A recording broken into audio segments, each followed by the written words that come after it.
오늘 이 말씀의 주제는 오직 사랑으로 서로 종로하라 13절 후반절에 나와 있죠. 이 사랑은 예수님이 하나님의 사랑이죠. 아가페. 예수님을 그리스도로 보내주셔서 십자가에 달려 그 십자가는 저주의 형틀이죠.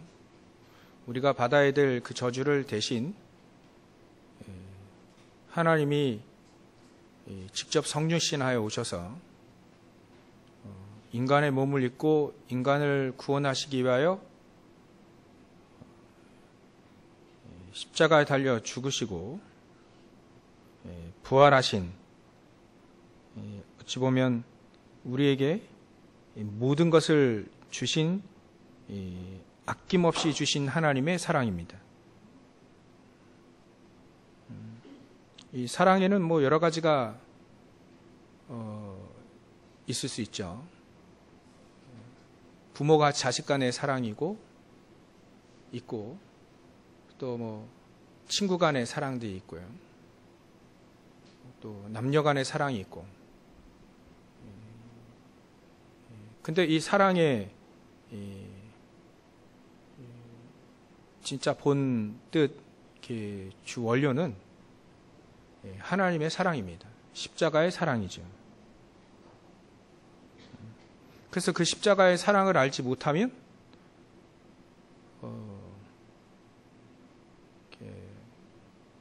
아무것도 안 되는 겁니다. 여기에 이 사랑을 알지 못하면 사실 그 말은, 사랑을 알지 못한다는 그 말은 하나님을 알지 못한다는 말이 되죠. 그 말은 그리스도를 모른다는 말이 되고, 그게 하나님의 사랑도 모르고 하나님을 모르는, 영적인 세계는 깜깜한 그런 삶이 되는 겁니다. 그래서 사도 바울이 오직 사랑으로 서로 종노릇하라라고 하는 이 말 속에 사실 갈라디아 교회 사람들에게 하고자 하는 모든 말이 사실 함축되어 있다, 이렇게 볼 수도 있습니다. 왜냐하면 우리가 하나님을 안다 할 때 그리스도이신 예수님을 알지 못하면 하나님을 절대로 알 수가 없죠. 그 이외에 안다, 알 수 있다라고 한다면 그것은 예수님이 말씀하신 대로 나는 양의 우리이기 때문에 문이기도 하고요. 나를 통해 알지 않는다면 하나님을 알 수 없다.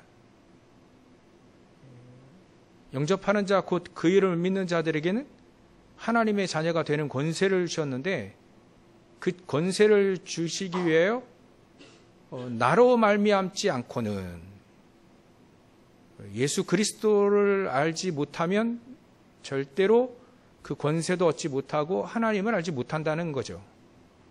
지난주 말씀드렸던 것처럼 우리가 진정한 그 자유를 누린다는 것은 세상에서 말하는 그런 이 자유뿐만이 아니라 그런 의미는 아니겠죠. 진정한 자유는 우리가 얽매여 있을 때 풀려난 것을 말하는데, 우리가 어디에 얽매여 있었냐면 창세기 3장 이 에덴 동산 사건 이후로 우리가 아담의 후손은 전부 다 남자의 후손이라, 이 아담의 후손은 전부 다 마귀의 자녀로 태어나게 됩니다.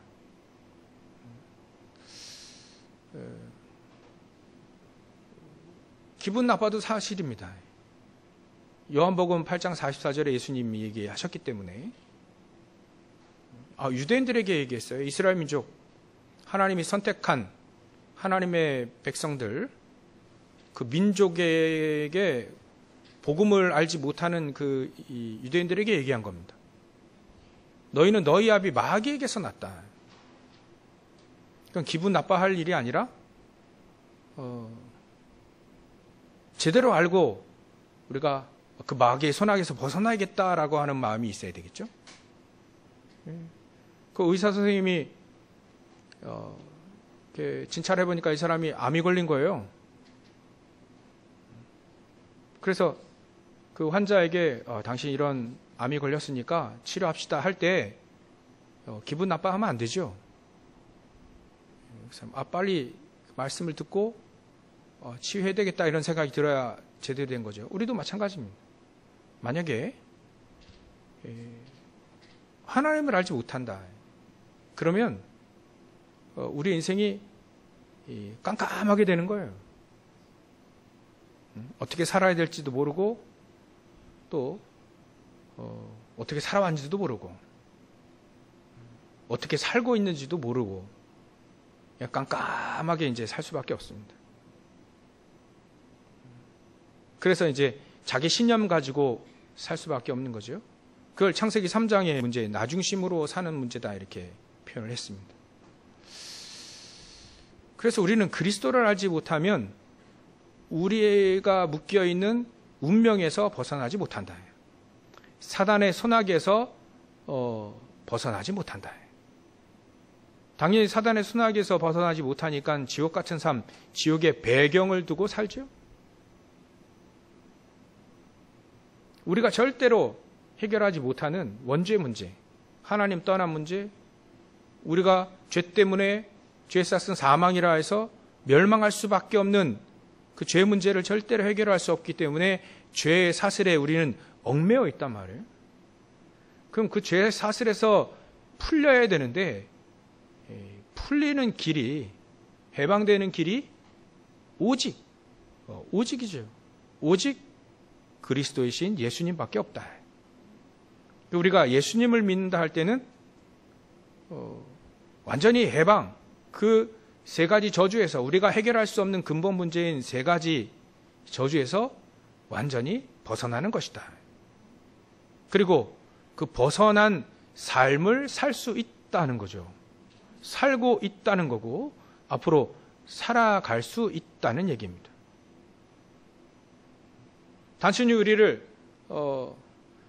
예수 믿음 해방 그래 선포했을 뿐만 아니라 자유를 주셨다라고 5장 1절이 되어 있어요. 그리스도께서 우리를 자유롭게 하려고 자유를 주셨다. 그리스도께서 오신 건 진정한 자유입니다. 사단의 손아귀, 죄의 문제, 우리의 예전에 우리의 삶의 배경 지옥, 여기서 완전히 해결하시려고 하나님 그리스도를 보내셨는데 그리스도를 믿고 하나님의 자녀가 되어지면 자유가 주어진다는 거예요. 자유가 주어진다. 더 이상 이 세 가지 저주에 묶여 있을 필요가 없다는 거예요. 그렇게 살 필요도 없다. 그렇게 살지 않도록 우리에게 자유를 직접 우리에게 주셨다. 자유의 삶을 살 수 있도록 말이죠. 그러면 우리의 삶은 자유의 삶이 되어야 마땅한 겁니다. 진정한 자유의 삶. 더 이상 미신을 섬길 필요도 없고 미신을 따를 필요도 없고요. 성경에 나와 있지 않는 그런 미신들 또 구원을 얻도록 할 수도 없는 율법주의에 따라 살 필요도 없다. 그 얘기를 지금 사도 바울이 하려고 하는 겁니다. 계속 하고 있는 겁니다. 율법은 우리를 구원할 수 있는 게 아니죠. 진짜 율법을 깨달았다면 율법과 복음은 비교 대상이 아닙니다. 비교할 수 있는 게 아니에요. 복음과 비교할 수 있는 것은 이 땅에 없다. 비교할 수 없기 때문에 편한 말로 복음을 우리에게 거저 주셨다. 공짜로 주셨다 하는데 비교할 수 있는 게 없기 때문에 하나님이 은혜로 주신 겁니다. 거저. 비교할 수 있는 것이 좀 비교가 된다면, 비교할 게 좀 있다면 좀 비교해서 이렇게 줄 건데, 그 비교할 수 있는 것이 없기 때문에 우리에게 은혜로 이해하기 쉽게 거저 주신 것이다. 근데 대가는 분명히 있습니다. 온 우주 만물을 다 희생해서라도 구원 얻을 수 있다면 할 수 있겠죠. 근데 그것 가지고는 대가가 치를 수 없기 때문에 하나님이 직접 그 대가를 치신 것이 십자가상의 죽음과 부활인 거예요.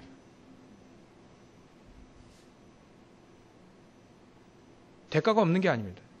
거저라는 건 예수님의 그 핏값을 치르고 우리가 지불할 수 있는 능력이 없기 때문에 대신 거저 주신 거죠. 그래서 우리가 얻은 것이 무엇이냐면 진정한 자유입니다. 미신을 따를 필요도 없습니다. 우상을 숭배할 필요도 없습니다. 종교에서 말하는 그 원리대로 살 필요도 없죠. 왜냐하면 우리는 영적 거지에서 해방됐기 때문에 그렇습니다. 우리는 예전에 영적 거지였어요. 거지는 뭡니까? 부모가 없는 사람이 고하고 결국 그렇게 되는 거 아닌가요? 거지가 되는 거잖아요. 근데 우리는 영적인 부모를 잃어버렸다가 다시 그리스도로 인하여서 영적인 부모를 찾았단 말이에요. 그러니까 우리는 영적인 거지처럼 살 필요가 없다. 오직 주 안에서, 그리스도 안에서 하나님의 사랑으로 인해 진정한 자유를 누리며 살 수 있다. 그게 하나님이 우리에게 주시는 말씀, 그리스도를 믿는 하나님의 자녀의 삶인 거죠. 그러니까 우리를 얽매일 수 있는 게 하나도 없는 겁니다.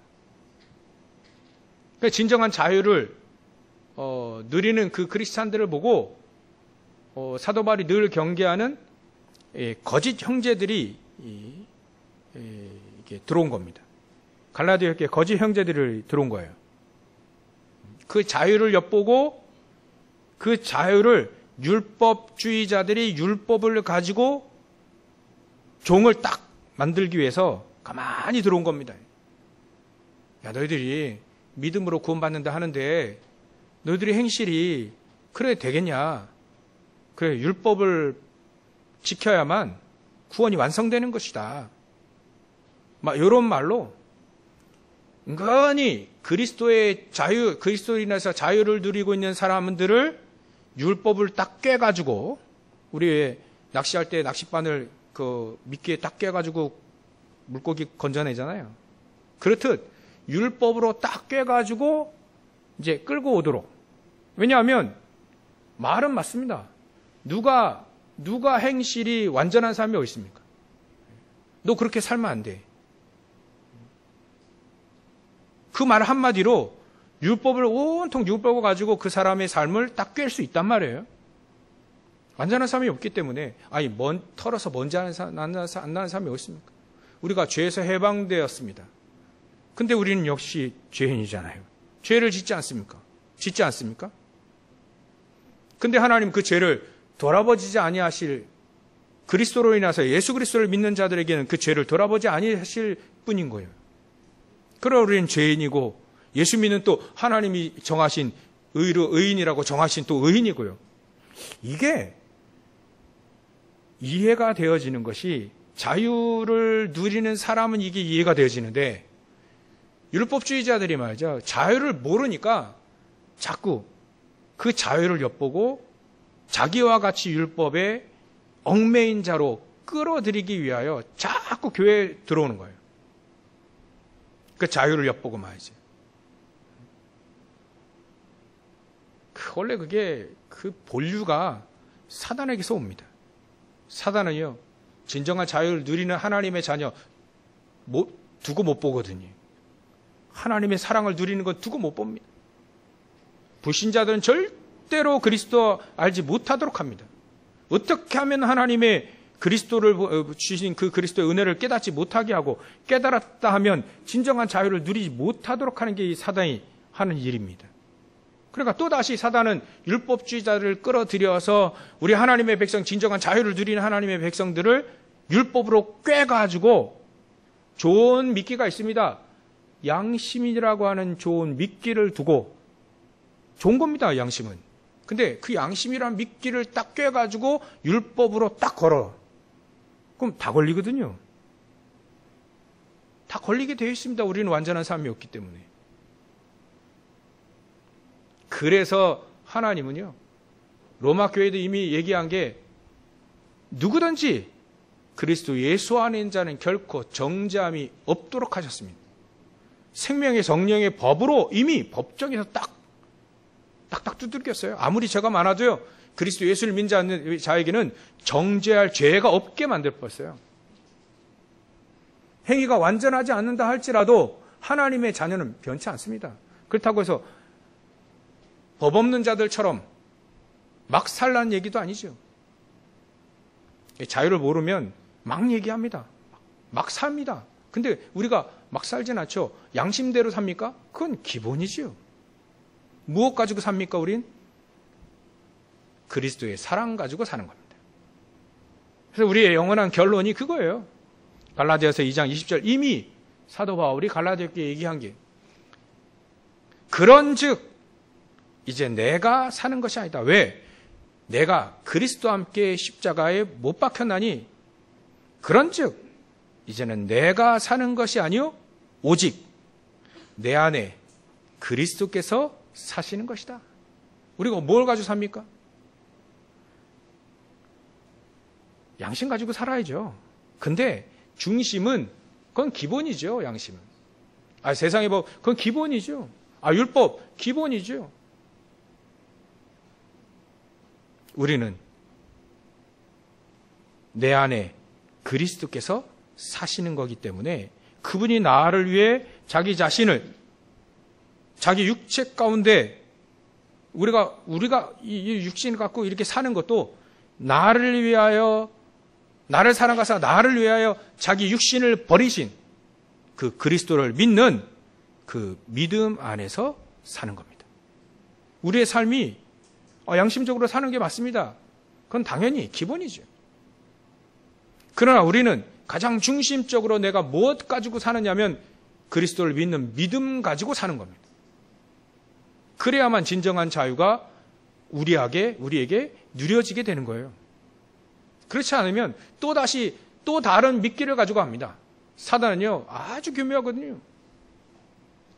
아까는 양심을 그 바늘에 딱 껴가지고 딱 율법을 건다 했죠? 걸리는 건 율법으로 다 걸릴 수 있습니다.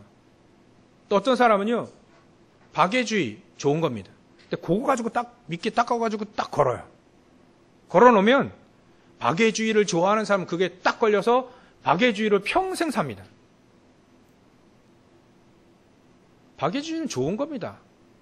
근데 진정한 자유를 누릴 수 있는 게 아니라는 거예요.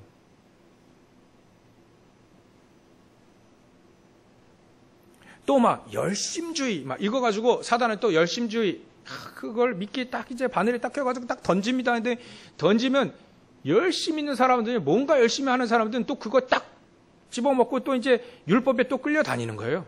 박애주의, 열심주의, 뭐 신비주의 또 좋아합니다. 막 신비로운 것만 찾아다니는 사람들이 있어요. 그거 딱 걸어놓으면요, 그 딱 좋아하는 사람 거 딱 받아먹습니다. 이제 끌려다니는 거예요. 이제 평생 끌려다니는 겁니다. 죽을 때까지. 물고기 꼬러내면 결국 죽잖아요. 하나님은 무엇을 우리에게 줬냐? 그리스도로 인하여 진정한 자유를 주셨다. 우리를 더 이상 미끼로 끌 수 있도록 사단에게 미끼를 우리에게 허락하지 않으셨어요. 진정한 자유를. 더 이상 우리가 그걸 받아먹을 필요가 없다.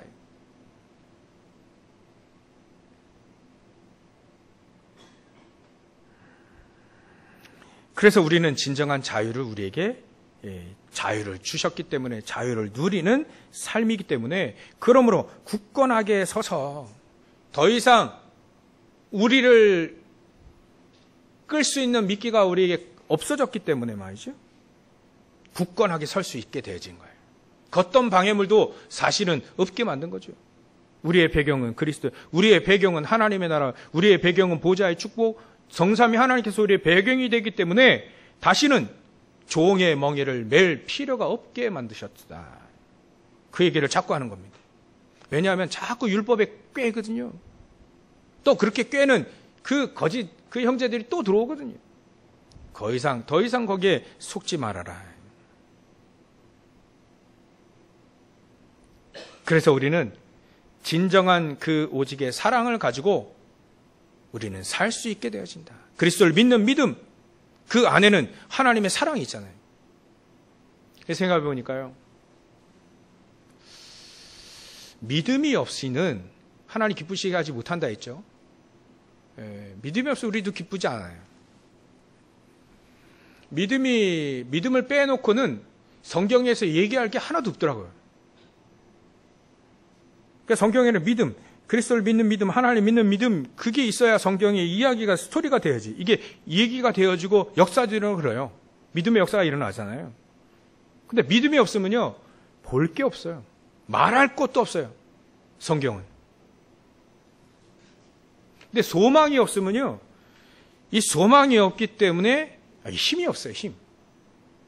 막 소망이 우리에게 생기면 막 힘 생기잖아요. 소망이 없으면 뭔가 하나님이 우리를 통해 막 하늘 복음의 그 천국 복음의 이 복음을 자유를 누리며 그 속에 능력과 그 또 세상을 정복할지 뭔가 이렇게 희망이 없으면 무기력해집니다. 힘이 없어요. 근데 맞아. 사랑이 없으면 다 해놓고도 헛수고가 돼요. 참 미안하죠. 그래 사도 바울은 믿음과 소망, 사랑에 대한 얘기를 이미 4절, 5절, 6절에 의뢰하고 있습니다. 율법 안에서 의롭다 함을 얻으려고 하는 사람은 그리스도에게 끊어졌다. 그리스도가 더 필요 없잖아요. 율법 지키면 된다니까. 모든 게 다 율법 지키면 다 된다 하니까. 사실 그리스도가 필요 없거든요. 그리스도에게 끊어지고 은혜에서 떨어져 버렸다. 은혜에서 분리된 거예요. 더 이상 은혜 속에 살지 않는 거죠. 우리가 5절에 성령으로 믿음을 따라 의의 소망을 기다리노니 그리스도 예수 안에서는 할례나 무할례나 효력이 없으되 사랑으로서 역사하는 믿음뿐이다.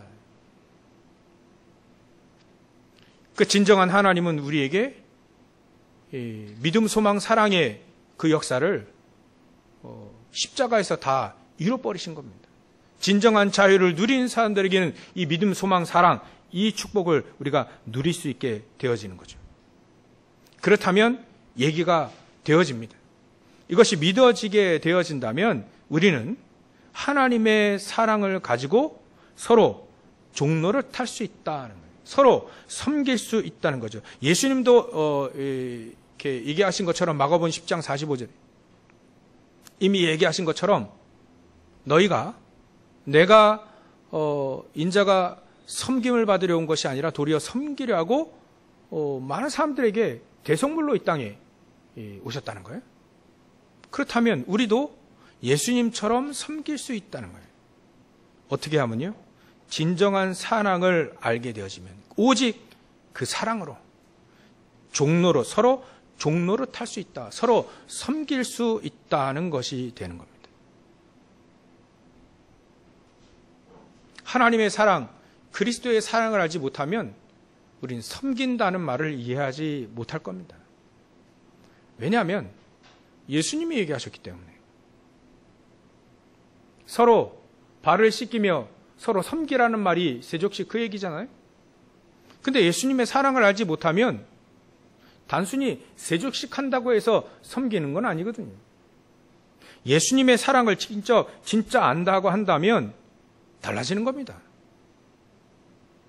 그래서 이미 구약에도 얘기를 하셨고 예수님도 얘기하셨습니다. 사랑에 대해서, 섬김에 대해서 이미 늘 얘기를 하신 바 있습니다. 마태복음 22장 37절부터 40절에 보면 예수님도 얘기하셨습니다.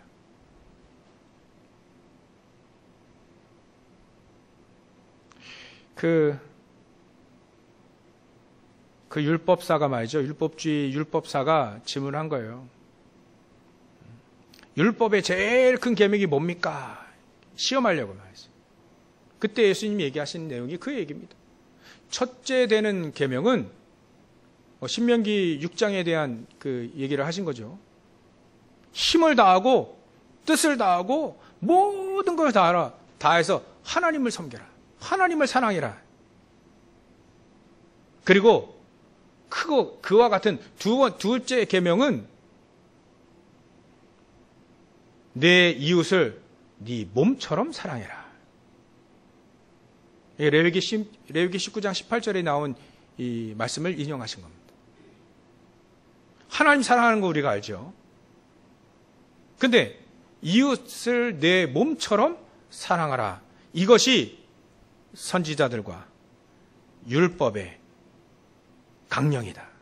강하게 딱 명령하는 게 그거예요. 하나님 사랑, 이웃 사랑. 뭐 십자가잖아요. 하나님 사랑, 이웃 사랑. 십자가 아닙니까? 그 십자가의 사랑인 거죠. 결국은 그리스도를 알지 못하면 하나님을 사랑할 수 없잖아요. 하나님을 알지 못하는데 어떻게 하나님을 사랑합니까? 하나님 우리를 어떻게 사랑했는지도 모르는데 어떻게 우리가 하나님을 사랑할 수 있습니까? 그리스도를 알아야만 하나님을 사랑할 수 있게 되지는 거예요. 그 큰 사랑을 인해서, 십자가의 사랑을 인해서 우리가 하나님을 사랑할 수 있게 되는 거예요. 하나님을 알고 하나님과 교제하고요. 그 사랑이 있어야만 내 이웃을 내 몸처럼 사랑할 수 있게 되어지는 겁니다. 이 세상에 가장 큰 의인, 남을 위해서 자기 목숨을 버린 그런 의인도 있죠. 그런 사랑도 있습니다. 그러나 예수님의 사랑을 알지 못하면 아무리 선하게, 아무리 착하게 살고 남을 위해 헌신하고 자기 목숨을 내어준다 할지라도 세 가지 저주는 해결되지 않는다는 거예요. 사단이 무너지지 않는 거예요. 사단의 견고한진이 무너지지 않는다는 거죠. 그래서 우리 오늘 오직 사랑으로 서로 종노릇하라 할 때 우리가 지금 사랑에 대해서 얘기할 때 가장 큰 것이 바로 그 하나님의 사랑, 그 십자가의 사랑을 이미 내 안에 가득 채워라는 거예요. 그 사랑을 인하여서 우리가 사는 거기 때문에, 그 큰 사랑을 인해서 우리가 살기 때문에 첫 번째로 우리는 그 사랑을 내 안에 가득 채워라. 마음껏 누리라는 거예요. 그래야만 성경의 말씀이 이해가 되어지는 겁니다. 그 사랑할 수 있도록 우리에게 모든 걸 주신 그 하나님을 우리가 사랑 아니할 필요가 없잖아요. 그것도 마음껏 사랑할 이유와 당연한 절대적인 이유가 그 속에 있다. 그게 바로 하나님 우리에게 주신 첫 번째, 우리에게 오늘 붙잡아야 될 메시지가 그겁니다. 그 큰 사랑을 내 안에 가득 채워라. 막 율법주의자들이 율법을 자꾸 얘기하는데요. 진짜 율법의 끝은 말이죠. 그리스도입니다. 율법을 지키는 데 있는 게 아니에요. 율법의 끝이 바로 그리스도입니다. 다윗도 마찬가지 시편 1편에 이미 얘기한 바 있습니다. 가장 복 있는 사람은 죄인의 길, 악인의 꾀, 이리들 오만한 자리에 앉지 않아도 가장 행복할 수 있는 그런 그 삶의 가장 그 길은 오직 율법을 주야로 즐거이 묵상하는 자다, 이렇게 있어요. 묵상하는 자다라고 되어 있습니다. 묵상하는 자, 율법을 묵상하는 자. 율법을 묵상하다 보면 결국 결론이 뭐가 나오냐면 그리스도가 딱 나와요.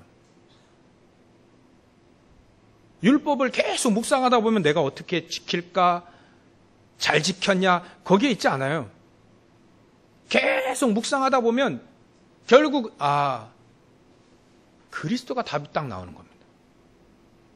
내가 지키려고 해도 힘이 없으면 못 지키는 거잖아요. 힘의 원천이신 그 하나님을 알기 위해선 나는 그리스도로 충만해야 되겠구나.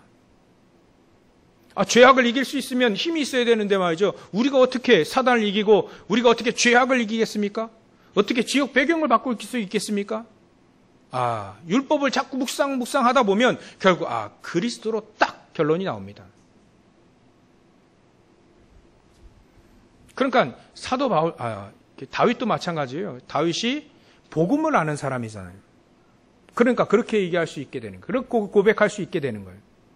복음을 아는 사람은 율법을 제하여로 묵상을 할 때 여호수아에게 여호수아 1장 1절부터 9절에 좌우로 흔들리지 않고 이 율법을 하나님의 말씀을 곁에 두고 늘 그 말씀을 묵상하고 그 말씀대로 살아라. 그 말은 복음을 아는 사람이 그 말씀을 들어야만 이해가 되는 거예요. 율법주의자는 그거 가지고 딱 걸죠. 또 율법을 지키라 했잖냐. 율법을 보고 율법대로 살라는 거 아니냐. 그거는요 진짜 복음 모르고 그리스도 모르고 구원 모르는 사람이 얘기하는 겁니다. 구원을 아는 여호수아가 말이죠. 구원을 아는 이 다윗이 얘기하는 겁니다. 늘 하나님의 말씀, 율법이라 해봐야 옛날에 그 선지서들, 모세오경, 전부 다 모세오경의 가장 중심이 뭡니까? 그리스도를 보내주시겠다는 메시지가 그 안에 들어가 있는 거예요. 하나님의 말씀에 딱 함축이면 그리스도가 딱 나옵니다. 그리스도가 모든 창세기의 가장 핵심, 창세기 내용은 1장, 2장밖에 안 나와요. 찬송가도 그렇잖아요. 찬송가가 제목이 있는데 그 제목이 전체 찬송가의 의미를 나타내지 않고 첫 구절을 딱 떼가지고 찬송가 저 제목도 짓지 않습니까? 마찬가지로 창세기는 1장, 2장밖에 안 나와요. 가장 중요한 내용은 하나님은 이 복음을 설명하기 위해서 네 족장을 세웠는데 그 복음을 설명하기 위하여 그 네 족장을 세운 스토리가 창세기 내용입니다. 레위기는요. 예배 드릴 때 가장 중요한 것은 예물입니다. 예물이 뭡니까? 희생제사 그리스도 아닙니까? 이렇듯 모든 율법, 모든 하나님의 말씀, 이게 가장 중요한 결론은 결국 그리스도밖에 안 나와요. 그거를 이제 즐거이 묵상하는 거죠. 가장 복된 겁니다. 가장 복된 사람이라고 얘기해 되어 있어요. 그래서 우리는 그 가장 복된 사람으로서 하나님의 사랑을 가득 내 안에 이렇게 채우는 겁니다. 오늘부터 여러분들 하나님의 말씀을 주야로 즐거이 묵상해 보십시오. 내 삶에 하나님의 사랑이, 하나님이 이렇게 나를 사랑했구나. 하나님이 이렇게 나를 사랑했구나. 그걸 알게 되어집니다. 그 사랑을 가득 채우시기 바랍니다. 그래서 우리는 두 번째로 그 사랑을 인해 우리가 살게 되어지는 거예요. 그 사랑 중심으로 살게 되는 겁니다. 그리하다 보니 서로 종노릇할 수 있고 서로 내 이웃을 내 자신과 같이 내 몸과 같이 사랑할 수 있게 되어지는 거예요. 우리가 이 복음에 이 하나님의 그 큰 사랑을 살지 않는다면 이 말씀은 우리의 또 다른 율법주의자가 또 거는 그 율법과 같이 우리를 또 걸어서 우리를 무너뜨리는, 내가 어떻게 내 이웃을 내 몸과 같이 사랑할 수 있겠나? 또 그렇게 못 살면 또 이제 또 자격지심에 또 말이죠. 또 눌리고 아예 그냥 하나님 말씀 안 듣게 되어지는 거예요. 아닙니다. 하나님 그걸 원하는 게 아니에요. 하나님의 사랑을 우리 안에 가득 채워라. 얼마만큼이요? 갈라디아서 2장 20절이 그 고백이 이루어질 만큼 사도 바울은 그렇게 살았거든요. 하나님의 사람들은 여호와는 나의 목자시니 내가 부족함이 없다라고 얘기할 만큼 하나님의 사랑을 가득 채워서 그 하나님의 사랑이 내 안에 내가 사는 것이 이젠 육체 가운데 사는 것은 나를 사랑하사 나를 위하여 자기 자신을 버리신 하나님의 아들을 믿는, 그리스도를 믿는 믿음 안에서 사는 것이고 그렇게 살아왔고 그렇게 앞으로 살아갈 거라고 하는 사도 바울의 고백인 거예요. 그 사랑 내 안에 가득 채우지 않으면 내 이웃을 내 몸처럼 사랑하기는 불가능합니다. 세상의 의인대로 살 수는 혹 있습니다. 자기 목숨을 버려가며 세상의 의의를 위해서 살아갈 수는 있습니다. 그러나 하나님의 말씀하신 내 이웃을 내 몸처럼, 하나님을 사랑하고 내 이웃을 내 몸처럼 사랑하는데, 이 말은 그렇게 해서는 살 수가 없습니다. 그래서 우리는 하나님의 사랑을, 그 그리스도의 십자가의 사랑을 우리 안에 가득 채워라. 그러면 두 번째로 우리는 그 사랑으로 인해서 서로 내 이웃을 내 몸처럼 사랑할 수 있게 되어지며 하나님을 전심으로 사랑할 수 있는 그 삶이 되어진다는 거예요. 그 원동력, 원동력이, 우리 삶의 원동력이 그 그리스도의 사랑이 되어지게 되는 거예요. 그래야 하나님의 말씀이 맞고 우리가 하나님의 말씀대로 살 수 있게 되어지는 겁니다. 생짜로 우리가 그 맨정신 가지고 막 사는 게 아니에요. 맨정신이라는 말이 그냥 세상 말로 세상의 원리대로 살 수 있는 게 아닙니다. 그게 하나님의 사랑을 위해. 그래서 유명한 신학자들이 이렇게 얘기하잖아요. 우리는 복음에 중독된 사람들이다. 복음이 없으면 절대로 살 수 없는 자가 되어지는 거죠. 왜냐하면 우리의 삶의 그 원동력이 그 복음이기 때문에 그렇습니다. 그럼 우리는 이 땅에서 우리가 어떻게 살아야 됩니까? 예수님의 사랑을 가지고 살아야 되는 것이다. 그렇다면 우리의 삶은 진정한 자유를 누리고 자유케 하시는 그 삶이 우리의 삶이 되어지는 거예요. 내 이웃을 내 몸과 같이 사랑하라는 말은 이래야 될 수 있어요. 박애주의는 그 사람 사랑해서 우리 가지고 있는 것을 나눌 수도 있습니다. 내 가지고 있는 재산을 나눌 수도 있고 또 우리의 시간도 나눌 수 있고 여러 가지 나눌 수 있고 그 사랑으로 섬길 수 있습니다. 가장 중요한 사랑은 말이죠. 자유케 만드는 사랑이에요. 자유케 만드는. 그 사람이 사단에게, 죄에게, 지옥병행에 딱 묶여있는 그 사람의 그 묶여있는 그 쇠사슬을 끊어줘야 돼요. 그게 제일 큰 사랑입니다. 사도 바울은 이렇게 살아왔거든요. 그래서 갈라디아 교회까지 세워졌습니다. 그런 사람들 중심으로 그 쇠사슬을 끊어버린 거예요. 사도 베드로도 사도행전 3장에 보면 이 사람이 완전히 138 가지고 살은 거죠. 그리스도로 인해 성령의 인도받아, 그리스도로 자유를 얻은 그 사람이 성령의 인도받아 하나님의 배경을 이 사람에게 딱 선물해 준 거예요. 여지껏 안진뱅이 40년 동안 말이죠. 나면서부터 거의 40년, 나면서부터 40여 세나 되었다라 하니까 거의 나면서부터 안진뱅이니까 40년 동안 안진뱅이로 늘 살아왔어요. 그 안진뱅이를 살 수밖에 없는 그 인생의 그 고리를, 사단에게 묶여서 안진뱅이로 살 수밖에 없는 그 인생의 고리를 딱 끊어준 거예요. 내게 있는 것으로 내게 주노니, 그 성령 충만한 삶이 그러잖아요. 내게 그리스도의 하늘, 그 그리스도의 사랑이 내게 가득 있으면 그 사랑을 가지고 줍니다. 그 사랑을 주는 거예요. 그리스도를 주는 거죠. 성령의 인도 따라 제9시 기도 시간에 성령의 인도 따라 기도하러 가다가 이 안진뱅이를 늘 봤던 이 안진뱅이를 몇십 년 동안 봤던 그 안진뱅이를 성전 미문에 앉아 몇십 년 동안 있었잖아요. 어렸을 때부터 있었는지 늘 사람들이 다 알지 않습니까? 사도 베드로도 늘 압니다, 이 안진뱅이. 근데 그때 당시에 딱 예수님의 사랑으로 충만한 이 베드로가 자세히 보니까, 주의하여 자세히 보니까 이 사람에게는 인생이 돈을 많이 주더라도 인생이 사단에게 붙잡혀 안진뱅이로 살아야 될 인생이에요. 자세히 주의하여 보니까 이 사람에게 가장 필요한 건 뭐냐? 돈도 필요하지만 또 그 사람을 옮겨줄 수 있는 육신의 봉사도 필요하지만 가장 필요한 것이 이 사람에게는 그리스도라는 걸 알게 된 거예요. 새로운 눈이 떠진 거죠.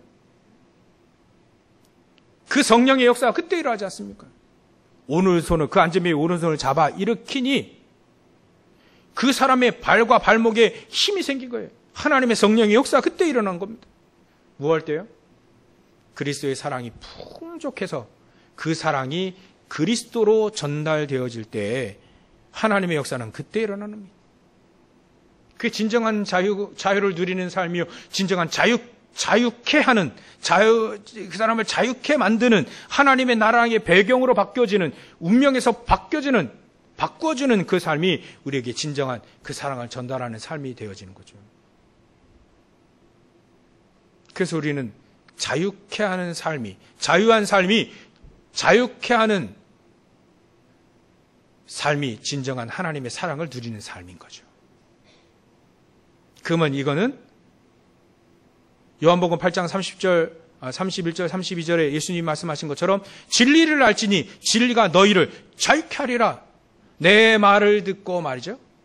내 말 속에, 예수님의 그 말 속에 거하는 사람은 참으로 내 제자가 되어지고 진리를 알지니 진리가 너희를 자유케 하리라.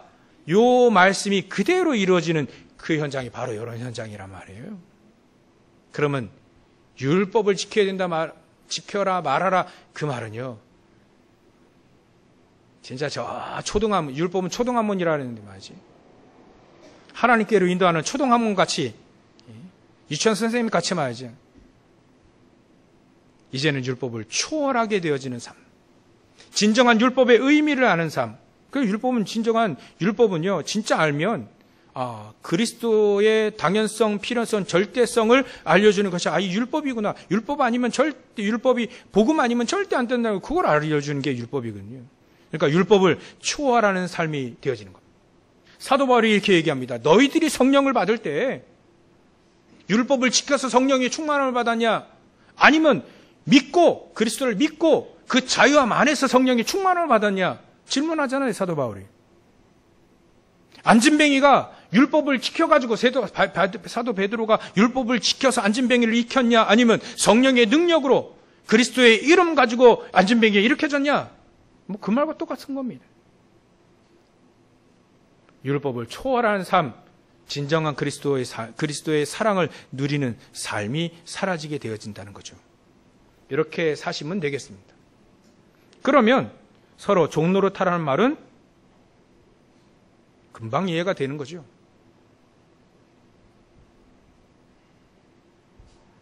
우리가 주의할 게 있습니다. 그 주의할 것이 바로 그거예요.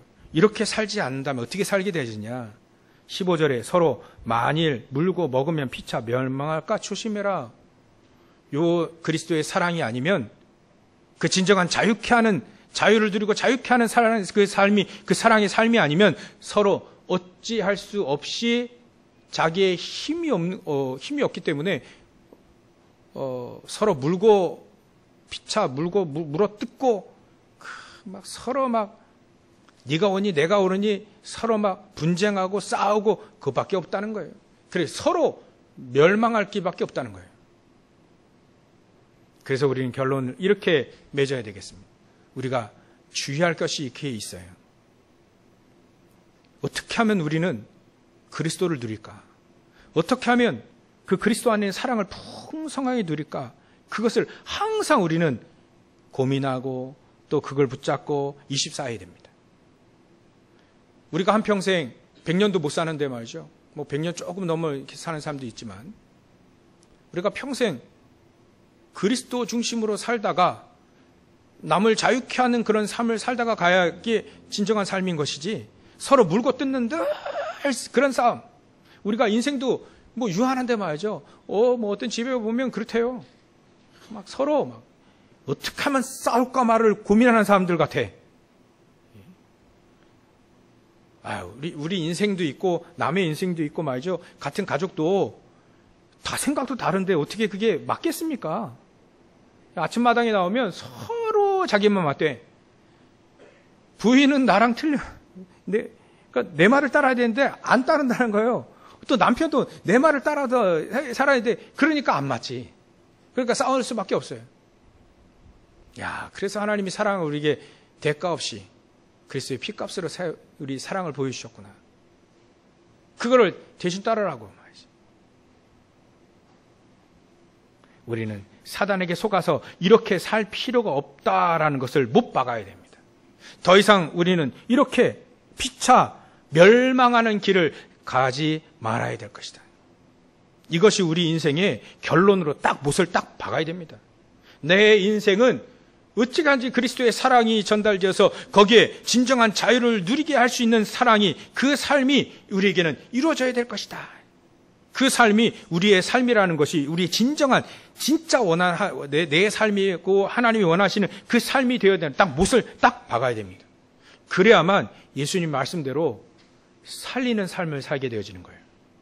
요한복음 6장 63절에도 예수님이 이게 얘기하신 겁니다. 살리는 것은 영이니 육은 무익하니라. 예수님이 요한복음 19장 30절에 이미 얘기하신 겁니다. 내가 다 이뤄놓으라고요. 이 말씀을 의지해서 우리는 이 땅에서 어떻게 하면 복음 따라 진정한 자유를 누리며 살 수 있는가를 우리가 늘 거기에 집중을 하다 보면 하나님은 사도 베드로, 사도 바울이 그거에 집중하다 보니까 삶이 사라지게 되는 거예요. 그런 삶이. 내가 무엇을 먹을까? 내가 무엇을 입을까? 예수님은요, 그 얘기했어요. 네가 네 몸을 위해 무엇을 먹을까? 무엇을 마실까? 그거 고민하지 마라. 네 몸을 위해 무엇을 입을까? 그거 고민하지 마라. 그건 다 복음 없는 불신자들이 하는 것이다. 오직 너희는 먼저 그의 나라와 그의 의를 구하라. 구하라 찾으라. 문을 두드려라. 똑같아요. 구하라. 그리하면 이 모든 것 다 너에게 도와주시리라. 그 얘기할 때 예수님이 오병이어 역사를 일으켰고 뭘 먹을까 뭘 마실까 그 얘기는 오병이어 그 물고기 같이 나눠서 먹은 그것 때문에 예수님 찾아왔거든요. 사람들이, 무리들이. 그러니까 그걸 위해 살지 말고 썩어질 양식을 위해 살지 말고 먼저 그의 나라와 그 의를 구하라. 그게 바로 우리가 붙잡아야 될 겁니다. 먼저 그의 나라와 그 의는 이미 얘기했기 때문에 구하라. 우리의 결론은 그것을 구하는 삶이 되어져야 되는 것이죠. 그렇게 사시면 저 여러분들의 삶은 진정한 자유가 무엇인지 알고 누리는 삶이요 전달하는 삶이 되어지게 될 겁니다. 이렇게 사시기를 위해서 주의 이름을 축원합니다. 기도하겠습니다. 하나님께 감사와 영광을 돌립니다. 정말 우리가 그리스도의 안에 있는 그 자유를 누리며 또 자유케 하는 삶을 살 수 있도록 그리하여 하나님 사랑하고 이웃을 사랑한다는 이 말씀, 예수님의 말씀, 하나님의 말씀을 붙잡고 평생 승리하며 이 말씀이 성취가 되어지는 삶을 살 수 있도록 역사하시고 오늘 그 삶을 구하는 결단을 내리는 저희의 삶이 되어질 수 있도록 역사하시고 축복하여 주시옵소서. 거룩하신 예수님의 이름으로 기도를 옵나이다.